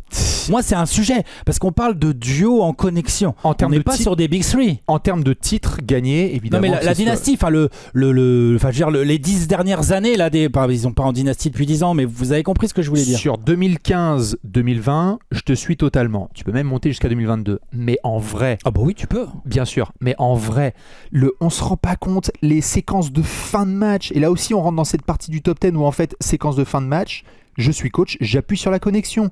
Steph, high pick and roll avec Draymond ou des DHO ou tout ce que tu veux. L'autre qui va à l'arceau, Draymond qui... Les situations où Steph va au panier, perd le ballon, ça revient magiquement dans les mains de Draymond Green. Et il sait, et on sait tous, que Curry va sprinter derrière 2 écrans et Draymond lui fait la passe avant même. Non, mais bien qu'il y ait sûr. des De toute trucs. façon, je les ai en Mais 4. c'est oh là Je vais là pas là commencer là à là. dire que je suis pas d'accord avec toi. Moi, franchement, je suis en train d'hésiter, de regretter de pas les avoir mis podium. Ils sont extraordinaires. Et je t'avoue que je suis étonné qu'il y ait Jokic et Murray devant parce que pour moi, Draymond et Steph. Je vais m'expliquer plus tard. Waouh. Je vais expliquer beaucoup plus tard.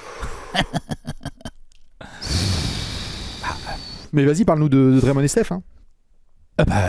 Franchement, Bastien en a déjà très bien parlé. Pardon, mais Moi, le truc, vraiment, je maintiens, qui me fait ne pas les mettre sur le podium aujourd'hui. Après, si ça regagne un titre, on sait jamais. On sait jamais, hein, les Warriors, on verra. Au moment où nous, on fait cette vidéo, il y a quand même des équipes qui me paraissent un peu devant, au moins cette saison, en tout cas. Mais après, faut pas sous-estimer ce genre de briscard. Non. Autant dans le débat... Regarde. Autant moi, dans le débat des Big Three, je pense que... je sais pas si on refera un jour le top 10 des Big Three et tout, machin. Si. Autant il y a un Harden, truc... Kyrie, KD, là, il y a un truc... Curry, Clay, Draymond, qui est assez incroyable à discuter. Voir où est-ce qu'on les met où est-ce qu'on les met par rapport à Tony, Manu et Duncan, par rapport à Pippen, Bird, Jordan, Parrish, Rodman, McHale. Bird, où est-ce qu'on les met? Parce que là, putain de merde, il y a une Booker, KD. il y a une il y a une discussion de bâtard à avoir. Oui. Vraiment, vraiment. Ah, bien sûr. Là sur les Big Three, vraiment, par rapport à même aux Tres Amigos, là où est-ce que tu les mets? Mais Où est-ce que tu les mets par rapport aux Tres Amigos? Enfin bref, voilà. Mais autant en connexion, il y a évidemment le Curry Clay, le Curry Dre, aujourd'hui, puisqu'on a bien précisé intérieur-extérieur. Mais quand on a fait le top 10 des duos tous les deux, on a mis Curry Clay. Tous les deux. Parce qu'ils on étaient a mis encore les ensemble, Splash bien Bros. sûr. Mais bien sûr. Et donc ce que je veux dire par là, c'est que c'est même pas contre, c'est juste que c'est un Big Three dans lequel on fait des duos avec Curry, parce que le meilleur joueur all-time de ça, c'est Curry, celui qui va discuter bientôt pour le top 10 all-time, et plus si affinité, c'est pas le sujet du jour. Mais tu vois, genre c'est Curry. Draymond, on verra où on le met un jour si on refait le top 100. Est-ce qu'on le met pas? Mais il sera dans les comment on le meilleurs met? défenseurs de tous les temps, ça c'est sûr. Ah mais bien sûr, mais c'est pas entre guillemets, tu vois ce que je veux dire. Et Clay va être dans les meilleurs shooters de tous les temps, et pour autant, tu vois, donc il y a une hésitation. Moi, c'est ça qui m'a travaillé, c'est que en gros, et ça m'a travaillé et ça joue contre eux, et en même temps c'est super intéressant à discuter. C'est quoi le meilleur duo avec Curry? C'est avec Clay ou c'est avec Draymond? C'est une discussion. Alors, c'est une discussion. C'est une vraie discussion. En fait, je pense que le Steph et Clay, c'était le duo auquel on a pensé parce que le surnom Splash Brothers, et parce qu'en fait, on parle de deux des meilleurs shooters de tous les temps. Mais sur le parquet, on a vu des séquences extraordinaires, certes entre Steph et Clay, absolument, parce que notamment, ça se trouve behind the back, en transition, Clay qui shoot, pim palam. Mais en termes de connexion pure entre deux joueurs, c'est-à-dire que, encore une fois, c'est intéressant parce qu'on voit aussi la différence entre le terme duo et le terme connexion. Duo, tu vas penser Steph et Clay parce que tu vas dire ce sont deux shooters. C'est un duo de snipers élite all-time. Et complémentaire. Et complémentaire, bien sûr. On a oublié Clay, mais Clay, pré-blessure, défensivement, il complémentait bien les éventuelles lacunes ou ciblages qu'il pouvait y avoir sur Curry à l'époque. Et bien tout sûr. Quand même. Mais je pense, en fait, moi, ce qui m'a fait hésiter à les monter plus haut, et qui fait ta question est très bonne, mais je pense que c'est quand même Curry Draymond, c'est que j'aimerais tellement que Steph soit assis là et que je lui dise, gars, sur tes, 25 000 points en carrière, honnêtement, objectivement, là, t'en dois combien au jeu d'écran de Draymond Green évidemment. Et au DHO? Et Draymond qui est assis là, t'en dois combien des points dans ta carrière? Combien de pourcentage de points de la carrière de Draymond? C'est une bonne question, ça. Ouais, il a marqué. Les points, les passes surtout, parce qu'il marque pas beaucoup de points, Draymond. Non, mais tu vois, même sur son faible total de points, Draymond, combien est-ce qu'il en a mis? Parce qu'en fait, il y a Steph qui circule derrière, parce qu'en fait, les deux, ils se disent, on va la mettre à notre adversaire parce qu'ils savent pas. On est trop. Mais sans Clay, est-ce qu'ils ont des bagues? C'est une vraie question. C'est une vraie, et c'est normal de la poser. C'est pas pour les diminuer du tout. C'est juste qu'il faut pas oublier le délire qu'ils avaient en troisième sidekick avec eux, quoi. Genre, c'est pas pour rien que dans les duos, on pense souvent à Steph et Clay, les Splash Bros, parce qu'il y avait une vraie complémentarité, deux shooters all-time et compagnie. Donc, en gros, moi, ça a joué contre eux, parce qu'aujourd'hui, Clay n'est plus là, donc le duo ressort, c'est centré autour d'eux. Mais ça marche bien aussi. Leur succès n'est pas centré autour d'eux. En fait, si ça avait chuté les Warriors, genre là, ils étaient à la loterie, on serait peut-être même pas trop là. Pas trop mentionné. Mais parce que ça continue à marcher. Enfin bon, mine de rien, tu les as mis entre guillemets que 4. Ah ouais, mais je suis en train de me dire, j'aurais dû les foutre podium parce que. Mais j'ai très hâte d'avoir l'avis des gens sur Jokic Murray versus Steph Draymond, parce que pour moi, c'est vraiment en jeu à deux sans écran et avec la passe de la part intérieure, je pense que c'est le meilleur duo de tous les temps. Vraiment. Podium, tu as mis Kobe et Shaq. Et là, j'ai mis Tony et Tim. Ah ouais, ok, oui, c'est vrai, j'avais zappé que tu les avais toujours pas posés. Ah oui, Podium, ok, j'entends. Je vais faire court, on a très bien parlé, hein, Tony et Tim. Juste par contre, on va se dire très clairement les choses. Mes fans des Spurs qui vont vous regarder notamment des heures et des heures de match avec Tony et Tim notamment. Système de fin de match, système de fin de match serré. Le faux slip de Tony Parker où en fait il est censé poser un écran mais il y a une passe lobée de Duncan pour Parker qui met un lay-up. Combien de fois on a rigolé en les voyant les mettre en place? Combien de fois cette séquence a eu lieu? Sur pick and roll, combien de fois en fait on s'est dit ah bah tu sais quoi, ce soir Tony il va devenir le meilleur passeur de l'histoire des Spurs, on se demande ce que ça va être. Ah bah tiens c'est marrant, c'est un pick and pop entre Tony Parker et Tim Duncan. Tu l'as très bien dit, c'est l'ensemble du jeu qui est autour de Tim Duncan, et on pourrait dire Tim Duncan et Manu, et on pourrait dire Tony et Manu, et on pourrait dire d'autres choses, mais Tony et Tim Duncan quand même, c'est un big three, et donc c'est pour ça que c'est dans le même range un peu que ce qu'on vient de dire avec Clay, Steph et Draymond, mais je trouve que Tony et Tim, je ne peux pas oublier en fait ces situations de fin de match où les Spurs ont besoin d'un bucket rapide.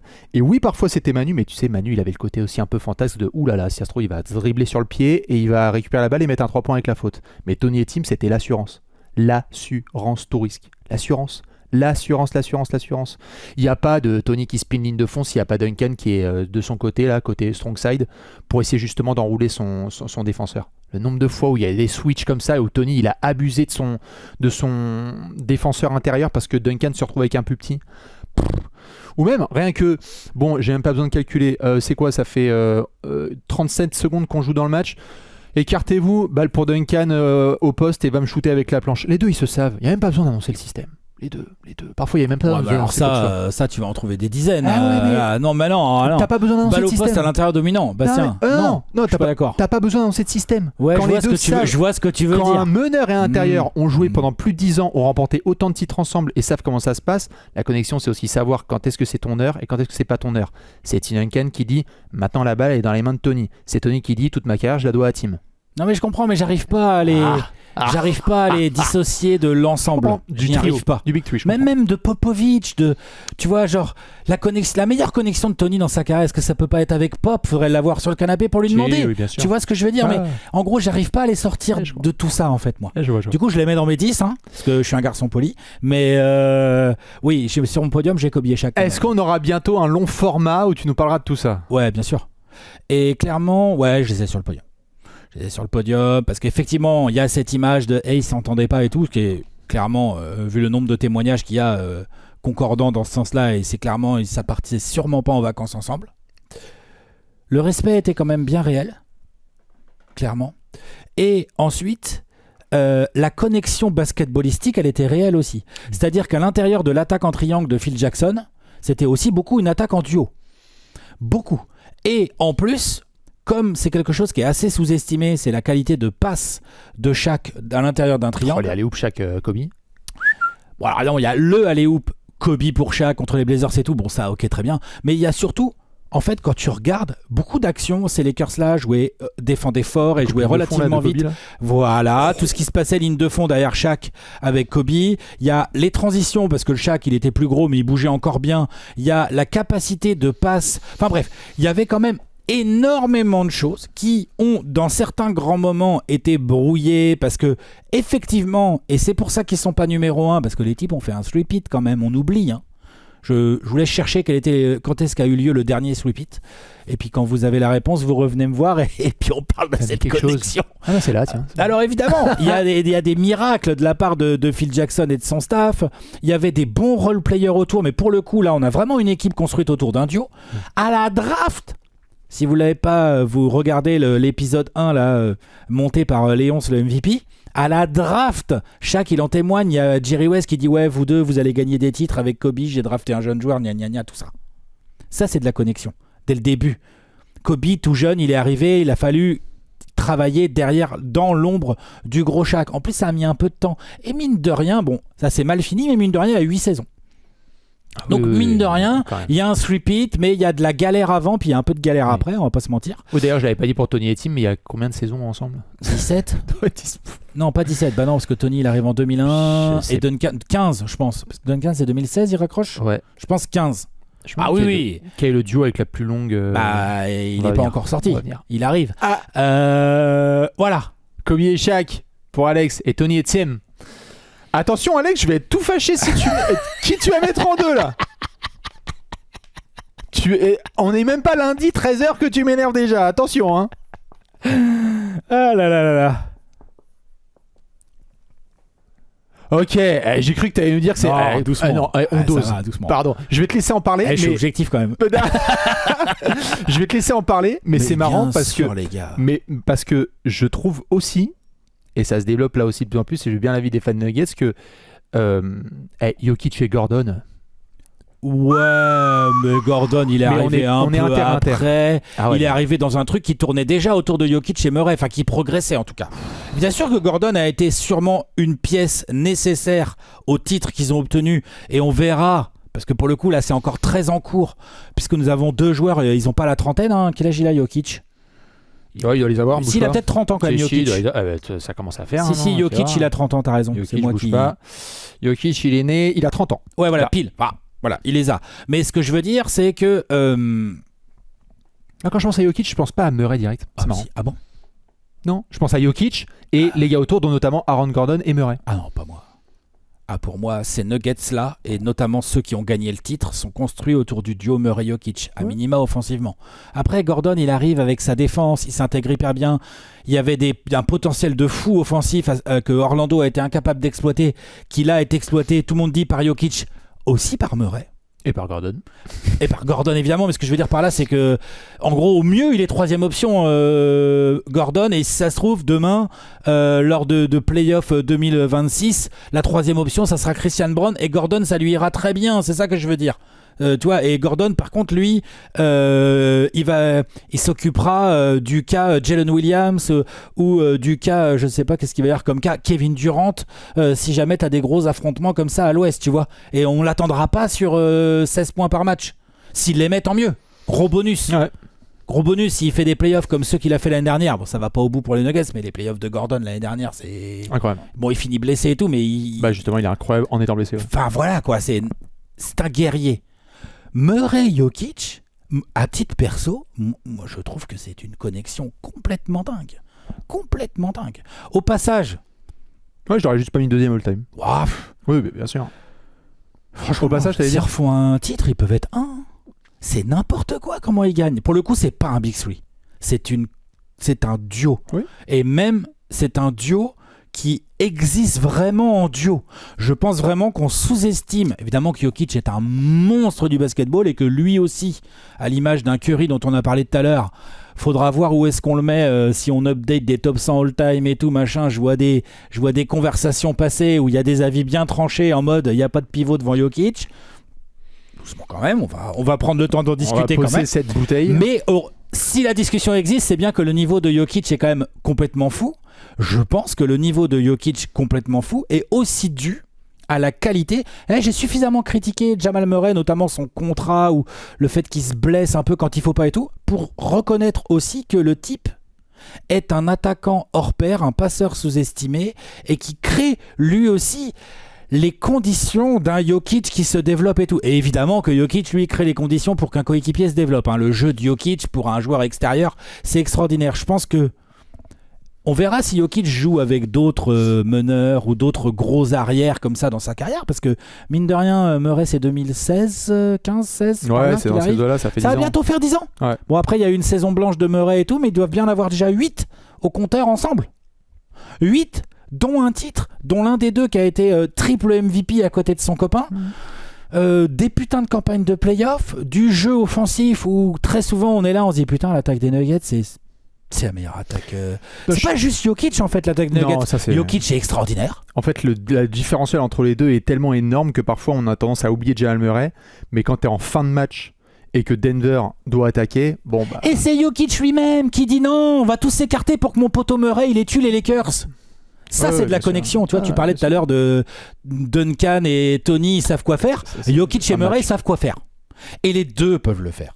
Donc, sans faire offense à Draymond Green, ça se finit plus souvent par un panier de Steph Curry. Avec Jokic et Murray, t'es pas sûr en fait.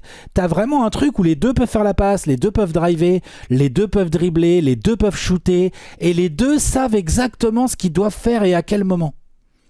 Moi, je la trouve absolument incroyable. Le duo est Leur incroyable. connexion, elle est incroyable. En fait, Elle s'ils est font, folle. s'ils continuent comme ça, en fait, là où je pouvais pas les mettre plus haut, Remets-leur c'est- une petite bague là. en fait, c'est ça. C'est que c'est basé. J'ai pas pu les mettre plus haut parce que c'est basé sur. On va voir ce qui va se passer dans les prochaines Déjà années. 8 ans, c'est basé sur 8 ans et une bague. Ouais, tout à fait. Non, mais Quand tout à même. fait. Bien sûr. Après, à voir combien de temps ça dure. C'est-à-dire que est-ce que dans 2 ans ils sont encore ensemble? Très bien. Ah, Est-ce on que verra. dans 8 ans ils sont encore Ah, on ensemble? verra. Là, moi, je pourrais les faire monter au classement. Je pouvais pas. C'est marrant parce qu'en effet, je pense que c'est. On a tendance à oublier un petit peu la façon dont Jamal Murray fonctionne. Et quelque part, c'est un petit peu aussi les critiques qu'on a fait avec Tony dans sa carrière. C'est-à-dire que beaucoup de gens disaient Tony, ça donnerait quoi dans une autre équipe s'il était seul, etc. Et Jamal Murray, on s'est aussi posé la question, c'est-à-dire à quoi ressemblerait Jamal Murray dans une complètement. autre franchise. À quoi Tu vois, il y a des ressemblerait Draymond parallèles. Green? Et à quoi ressemblerait Draymond Green, etc. Donc c'est vrai que là, ça a toute la place pour ces joueurs. Et je pense que, en effet, en tout cas dans la NBA actuelle, si on faisait un top 10 actuel, système à 2 pour terminer les matchs, Jokic et Murray. Parce que Jokic, il Oh est là MVP là. des finales en 2023. Normal, attention, hein, je critique. Les finales de Murray, Oui, bien sûr. genre c'est. Oui, bon, après dinguerie. avec Tim et Tony, on pourrait faire ça pendant des. Mais qui aurait dû être MVP des finales, l'autre, pas l'autre. Non, mais le l'autre. troisième meilleur joueur des Nuggets, Eh il oui. est loin. Ah oui, l'écart avec les autres, ouais, bien sûr. C'est un duo. Ouais, tout à fait. Avec des bons joueurs autour, des role-players qui font le taf et Kentavious et Aaron Gordon et tout. Mais c'est un délire, quoi. Non, vraiment, moi, ouais, franchement, Non, c'est un bel hommage. tu sais quoi, si des gens la mettent 1, ça me va. Ah je non, suis même non. pas en blasphème. Je suis même pas en blasphème. Je te jure que tu vas écrire 1 après et que tu vas te rendre compte. J'ai Non, mis Peyton oui, et je l'ai Kemp pas fait, parce ouais. qu'on a le même numéro, hein, juste pardon, mais j'ai mis. Ah ouais, tu vois, Peyton et Kang, tu les mets. Ah ouais, non, moi je peux pas les mettre si haut, c'est impossible. Non.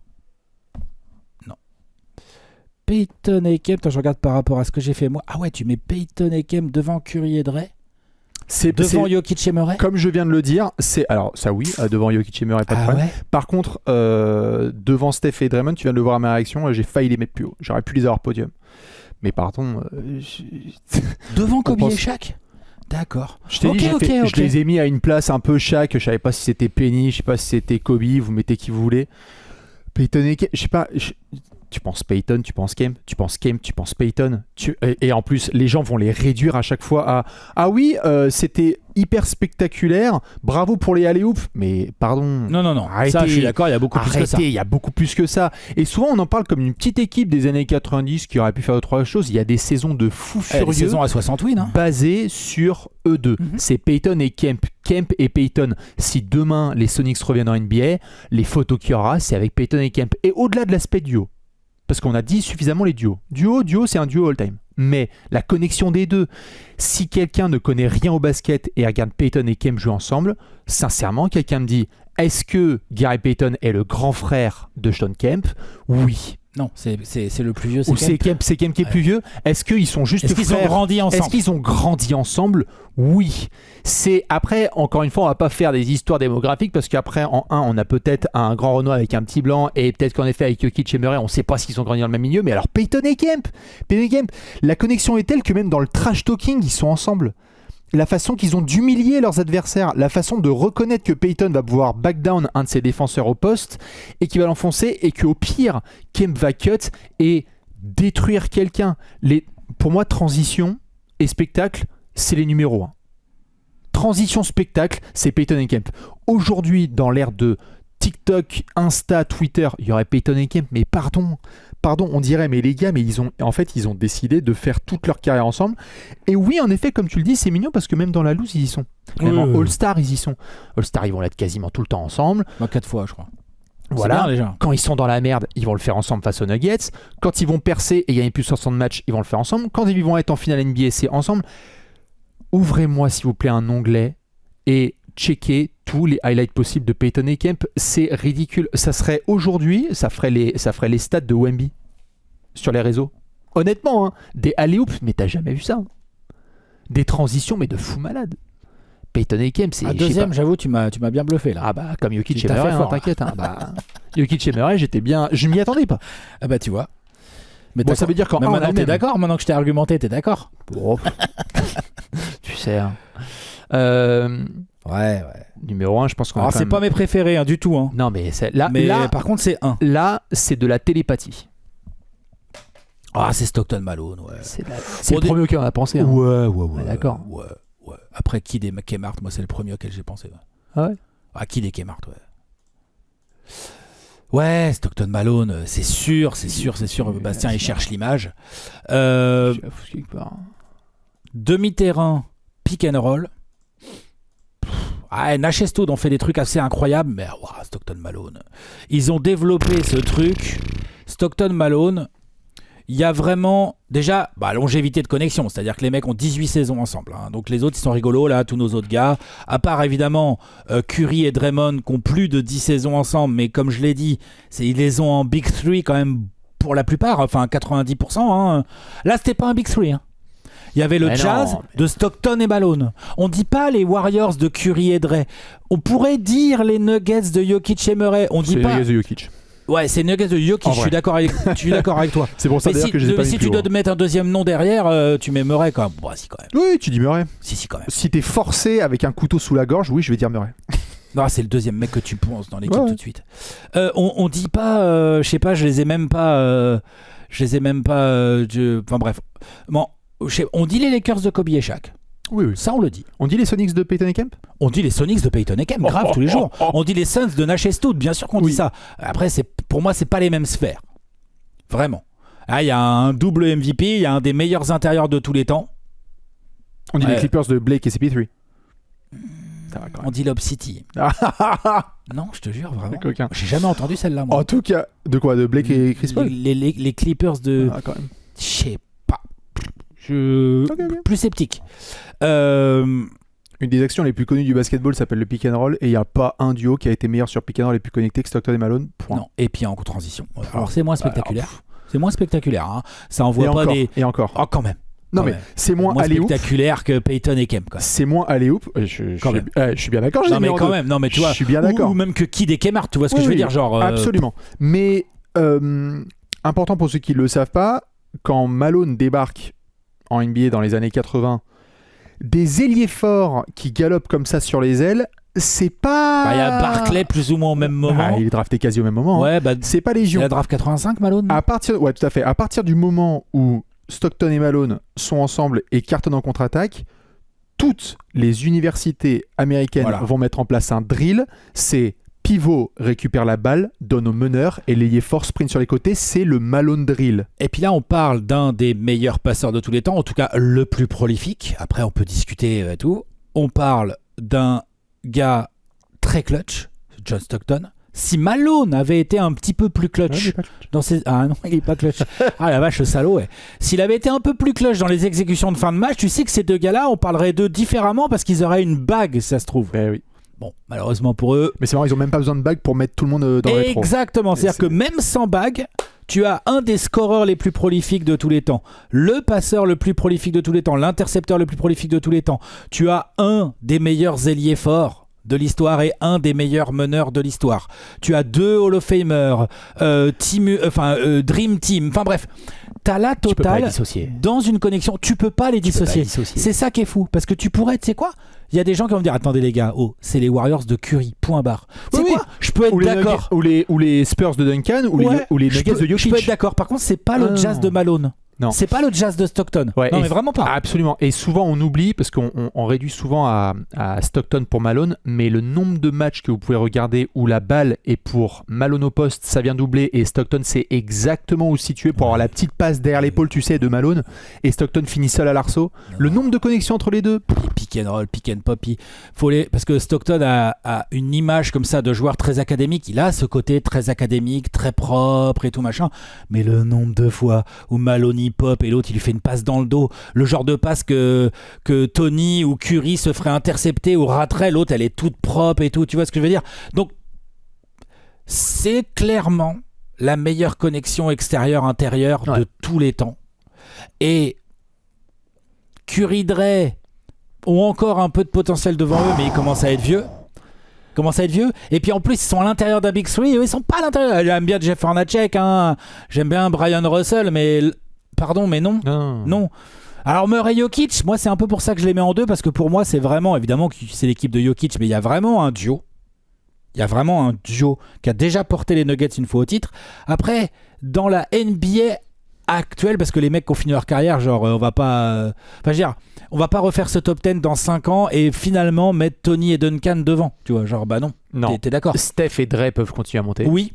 Oh là là là là là là. Elle sait que si Il y les a autres là, d'autres ils vont. duos comme ça actuellement là. En fait, je vais y venir après quand on va montrer le tableau parce que j'ai 2-3 questions à te poser là-dessus. Ouais, j'avoue. Mais c'est Malone et Stockton, hein. C'est Malone et Stockton. La connexion, elle est folle. On va montrer le gros tableau. Putain, si Malone avait été clutch. Bref. Ah, s'il avait été clutch. Le gros tableau, mon cher Léonce, avec donc le top 10 all-time des meilleures connexions intérieures et extérieures. Dites-nous, vous, qui vous avez dans votre classement, comment vous positionnez tout ça? Kobe et Shaq, Jokic et Murray, Tony et Tim, Peyton et Kemp, Magic et Karim, du Steve Nash, du Amaré, de tout. Moi, j'ai quelques questions à te poser, Alex. Moi aussi, parce que moi, j'ai une mention que j'ai pas dite parce que je me dis, il va peut-être les mettre dans ses 10, c'est tout. Donc, c'est pour ça, c'est Jerry West et Will Chamberlain. Non, en plus l'autre, il arrêtait pas d'insulter l'autre. Enfin, ils s'entendaient bien, mais ils s'entendaient moyennement vite fait, mais par contre, il y a quand même un délire, quoi. Autour d'eux, ils ont bâti 33 wins de suite tout. Il y avait un délire, quoi. Moi, j'ai 2-3 questions. Vas-y. On a fait le top 10 des duos de tous les temps, et je sais que très très haut dans ton classement, il y avait ces Lascar. Isaiah et Bill. Ouais. Je les ai pas mis en connexion. Et je me suis demandé si tu allais les mettre en connexion. Non, je les ai pas mis en connexion. Je suis étonné. Oui, bah je sais. Après, ils auraient pu. J'aurais pu les mettre là vers 8, 9, 10 par là. Oui. Pour le coup, c'est même si je sais qu'il y a pas beaucoup, mais j'en ai rebouffé pas mal et tout. Il y a pas non plus énorme de masse de pick and roll, pick and pop. Isaiah a un jeu d'ISO assez anachronique d'ailleurs pour l'époque. Isaiah a un vrai jeu d'ISO. Oui. Bill peut te poser un écran et te pop, mais ça roule pas, Bill. Enfin, ou très peu. Non, c'est pas un pick and roll. Et il pouvait le faire aussi bien avec Joe Dumars qu'avec Isaiah Thomas, voire avec Vinnie Johnson. Ouais, d'ailleurs c'est marrant, on parle plus souvent limite du duo Isaiah-Joe que... Eh ben pour moi en fait, on est complètement dans la configuration où on est... Le truc où il y a une connexion, et j'aurais pu les mettre rien que pour cette connexion, allez, j'aurais pu les mettre 8, 10 ou par là et tout, c'est que c'est des enculés. C'est le vice. Le vice en connexion, voilà. Ils sont nés pour anéantir. C'est-à-dire qu'ils sont arrivés sur la télé. J'aime bien comment t'as utilisé ton coude là, ça c'est bien, ça je vais copier peut-être. Et hier quand tu l'as perforé le poumon, c'était vraiment très bon. C'est ça. Alors moi, donc, ça c'est une connexion autour de laquelle les Pistons se sont bâtis. Mais attends, il y avait John Saleh, James Edwards, il y en avait du soldat. Bien sûr. Donc je savais pas trop comment. Donc je les ai pas mis. Mais en termes de duo à l'époque, je les avais mis. Mais là, comme on rajoute l'angle connexion, je sais pas. Moi, en mention honorable, je te dis certains noms que j'avais. On a quand même eu quelques années et assez glorieuses de Oscar Robertson avec Karim. Oui. Quand même, faut pas oublier. Oui. Tu sais que Mark Price, Brad Doherty, c'était vénère. Bien, c'était une belle connexion. C'était vénère. J'ai noté évidemment Bob Cousy, Bill Russell, si vous voulez. Tim Hardaway, Alonzo Mourning. Tim Hardaway, Alonzo Mourning, belle connexion. Fin des années 90. Tu sais qu'aussi demi-terrain et tout-terrain, Mark Jackson et Patty Wing, ça a envoyé 2-3 pépites. Hein. Ouais, voilà. Bah tu vois, ça fait partie. Tu vois, je me suis mis une petite note là. Les absents. Ewing, bah oui, j'ai pensé à Mark Jackson, j'ai John Starks, tu vois, je sais pas. C'est là aussi où tu vois la pauvreté de l'entourage de Ewing. Et alors c'est marrant dans les absents parce que dans les monstros comme ça, c'est ma dernière question que j'allais te poser. Il y a 2 gars. Ah vas-y, moi j'en ai un minimum là, mais je sais pas, il est peut-être dans tes deux. Moi j'ai 2 playmakers qui sont pas dans ce top. Moi j'en ai un aussi. J'ai un barbu, James Harden. Ouais, James Harden, pas trop. On le met avec qui? Parce que quand même, là on a parlé de Chris Dwight Paul. Howard. Capella. Harden, Capella, mais bon, c'est quand même parce que Harden, Embiid, on n'a pas pu avoir assez. Ah non, je te confirme que non. Harden, Zubac, c'est formidable, mais ça va pas durer assez longtemps. Et tu sais qu'un jour, on va se poser la question sur Luka. Hein. Luka, ah ouais, j'en avais un autre moi. Qui? J'en ai un autre aussi dans l'histoire moi. Allen Iverson. Trop soliste. Oui, mais ouais. Il y a aussi le fait que c'était qui le meilleur pivot, le meilleur intérieur qui a joué avec Allen Iverson en carrière? Samuel D'Alembert. C'est Mutombo vieux quoi. Samuel D'Alembert. C'est ça aussi. Luka, tu sais, c'est chaud, hein. C'est chaud parce que c'est un soliste. Après, il en a nourri des intérieurs lui déjà. Hein, parce que Gafford et Lively ont bien kiffé. Oui, mais ils font pas le top 10 quoi. Non, vraiment. Non. Ça se trouve, on refait le top 10 dans 5 ans dans Ayton. La même draft, ils étaient soudés comme ça. Luka, Nico Harrison. Peut-être, tout seul. Non, mais ouais, Luka, jeu très spécial. Qui les Tu dit vois, par exemple, des fois on dit ouais, Doncic et Luka et tout. Doncic et Jokic, Luka et Nico et tout. Moi, je pense vraiment que pour qu'il y ait une connexion, faut qu'il y ait de la complémentarité réelle. Kid Nowitzki. Nash Nowitzki, Hmm. c'était bien aussi Nash Nowitzki. Ouais. On se rappelle pas de ça, mais c'était bien. Timake Yao. Timake Yao, je les ai là. Je t'ai dit Kobe Epo, ouais, Timake Yao. Après, il y a les connexions à l'ancienne où on n'a pas vu beaucoup d'images. Walt Frazier, Willis Reed. Ouais, ou Sam Jones et Bill Russell. Bob Cousy, Bill Russell, mais Sam Jones, Ouais. Bill Russell, je pense que c'était vraiment la connexion peut-être à ressortir, mais ça c'est dur à. Voilà, c'est dur à rentrer. Et donc dans la actuelle, allez-y, débattez. Jokic Murray ou Steph Draymond, puisqu'on est vraiment dans ces Est-ce hauteurs-là. que Stockton Malone c'est forcément le 1 pour vous? Tout à fait. Et dans la NBA là d'aujourd'hui, parce que c'est un top 10 all-time, la meilleure connexion inter-exter, c'est laquelle? C'est que Kate Cunningham, Jalen Duren, c'est en train de nous développer. Ah, aujourd'hui des dingueries. Ouais. Aujourd'hui c'est Jokic Murray. Pour moi, c'est Steph Dre. Pour moi, c'est entre Curry et Draymond. Mais j'entends Jokic Murray. Non mais Draymond Et il y en a Steph, qui vont te c'est- mettre sur le c'est podium, lourd. Kate Cunningham et Jalen Duren. Dans la NBA actuelle, là, il y a des jolies connexions qui se mettent en place. Hein. Kate on va- Cunningham, Jalen Duren, c'est en tout cas. On va voir c'est avec sûr qui que Wemby s'entend aussi. Parce que tu sais que Wemby. Wemby Castle, Stephen Castle Wemby, c'est bien aussi ça. arrêt à Ouais. 51, en plus ils ont le surnom là.